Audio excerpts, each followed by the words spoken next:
என் அன்பு குழந்தையே, உனக்கான நல்ல விஷயங்களை செய்து கொடுப்பதற்காகவே உன் தாயானவள் இன்று உன்னை தேடி வந்திருக்கின்றேன். என் பிள்ளையே, இன்று உன் அம்மா நான் சொல்கின்ற விஷயத்தை நீ கவனமாக கேட்டுக்கொண்டால் உன் வாழ்க்கைக்கு மிகவும் நல்லது. ஏனென்றால் நான் சொல்கின்ற இந்த விஷயத்தினால் உன் வாழ்க்கையே மாறினாலும் மாறப்போகின்ற அளவிற்கு இருக்கப் போகின்றது. என் தங்கமே, இந்த ஒரு விஷயத்தினால் உனக்கு அவ்வளவு மனமகிழ்ச்சி கிடைக்கப் போகின்றது. இந்த அம்மாவினுடைய வாக்கு உனக்கு அவ்வளவு அரிதாக கிடைக்காது அல்லவா என் தங்கமே? என் பிள்ளையே, இன்று உன்னுடைய தாயானவள் உன்னோடு மனம் விட்டு பேசத்தான் வந்திருக்கின்றேன்.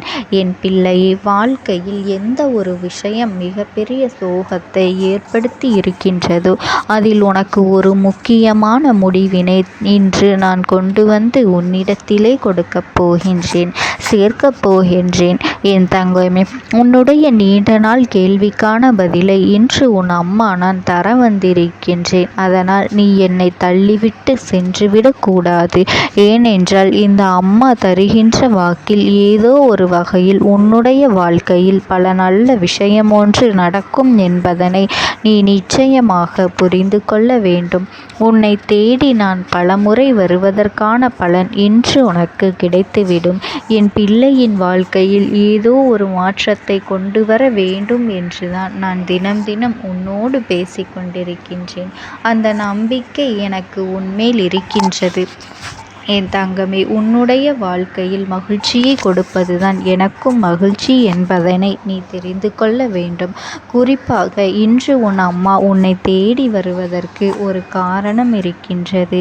என் தங்கமே, உன்னுடைய உயிரான உறவு ஒன்று உனக்கு மிகப்பெரிய துரோகத்தை செய்துவிட்டு ஒன்றும் தெரியாதது போல உன்னிடத்திலே நடித்து கொண்டிருக்கின்றார்கள். என் பிள்ளையே, உனக்கு அவர்களை விட்டால் இந்த உலகத்தில் வேறு யாருமே கிடையாது. தன்னுடைய உலகமே நீங்கள்தான் என்று நீ யாரை நினைத்து கொண்டிருக்கின்றாயோ அவர்களிடத்திலிருந்தே ஒரு மிகப்பெரிய ஏமாற்றம் கிடைத்திருக்கின்றது. இதை எப்படி வெளியில் சொல்வது? நமக்கு இந்த பிரச்சனைகள் எல்லாம் எப்படி தெளிவாகும்? எப்பொழுது தீரும்? எப்படி இதிலிருந்து வெளிவருவது என்று என் பிள்ளை நீ தவித்து கொண்டிருக்கின்றாய் அல்லவா? நமக்கு இது போன்ற கஷ்டம் வரும் என்று நீ கனவிலும் நினைத்தது இல்லையே. நம்முடைய உயிருக்கு உயிரான ஒரு உறவு எந்த ஒரு சூழ்நிலையிலும் நம்மை விட்டு கொடுத்து விடமாட்டார்கள். நமக்கு ஒரு துரோகத்தை செய்துவிட மாட்டார்கள் என்றல்லவா இத்தனை நாளும் நீ நினைத்து கொண்டிருந்தாய்.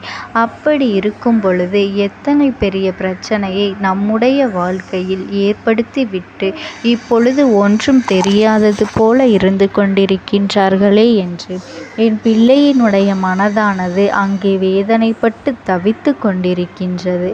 இந்த இக்கட்டான நேரத்தில்தான் என் பிள்ளையின் கண்ணீரை துடைப்பதற்காக உன் அம்மா நான் இன்று வந்திருக்கின்றேன். என் தங்கமே, உன் அம்மா சொல்வது உனக்கு புரிகின்றது அல்லவா? நான் சொல்ல வருகின்ற விஷயத்தினை நீ உணர்ந்து கொண்டாய் அல்லவா? மன்னிக்கவே முடியாத தவறு ஒன்று உள்ளது. உன்னுடைய துணையானவர் மன்னிக்கக்கூடிய தவறை செய்திருக்கக்கூடிய பட்சத்தில் இந்த விஷயத்தை நீ ஆறப்போட்டு சிந்திக்கலாம். ஆனால் அது உன்னுடைய மனதிற்கே தெரியுமல்லவா இது போன்ற விஷயங்கள் எல்லாம் மன்னிக்க முடியுமா முடியாதா? இது போன்ற துரோகங்களை ஒருவர் இன்னொருவருக்கு செய்தால் அந்த நேரத்தில் உன்னுடைய மனநிலை என்ன முடிவெடுக்கும் என்பதனை சற்று நீ சிந்தித்துப் பார். ஒருவேளை மன்னிக்கவே முடியாத ஒரு தவறினை நீ செய்திருக்கும் பொழுது அது மிகப்பெரிய துரோகமாக இருக்கும் பட்சத்தில் அதை ஆறப்போட வேண்டிய அவசியமே கிடையாது. என் பிள்ளையே, நீ உடனடியாக சில முடிவுகளை எடுக்க வேண்டிய கட்டாயம் உன் வாழ்க்கையில் வந்துவிடும். என் தங்க பிள்ளையே, இன்னும் சிலருக்கு வாழ்க்கை என்ன சொல்லும் தெரியுமா? இதைவிட கஷ்டமான சூழ்நிலை வாழ்க்கையில் எதுவும் கிடையாது என்று அவசரப்பட்டு என்ன முடிவு எடுத்து என்ன பலன்? நாம் தான் அவர்கள் உலகம் என்று நீ நினைத்து கொண்டு இருந்தாய் அல்லவா? என் தங்கமே, அவர்களுக்காக நீ எத்தனையோ விஷயத்தில் கண்ணீர் சிந்தி இருக்கின்றாய், தியாகங்களை செய்கின்றாய், எத்தனையோ உன்னுடைய கஷ்டங்களை எல்லாம் கடந்தும் நீ வந்திருக்கின்றாய். அப்படி இருக்கும் பொழுது இது ஏற்றுக்கொள்ள கூடியதா என்றால் நிச்சயமாக இல்லை. என் தங்க பிள்ளையே, யார் உன்னை கைவிட்டாலும், யார் உன்னை தனித்து விட்டாலும், அந்த நேரத்தில் இந்த வாழ்க்கையை நீ தனித்து நின்று வாழ்ந்து காட்ட வேண்டும். அதற்குரிய தகுதியானது உன்னிடத்திலே இருக்கின்றது. இதைத்தான் உன் அம்மா நான் எப்பொழுதுமே உன்னிடத்தில் சொல்லி கொண்டிருக்கின்றேன். என் பிள்ளையே, ஆணாக இருந்தாலும் சரி, பெண்ணாக இருந்தாலும் சரி, உன் அம்மா நான் சொல்கின்ற வாக்கானது இருவருக்குமே பொதுவானது என்பதனை நீ புரிந்து கொள்ள வேண்டும்.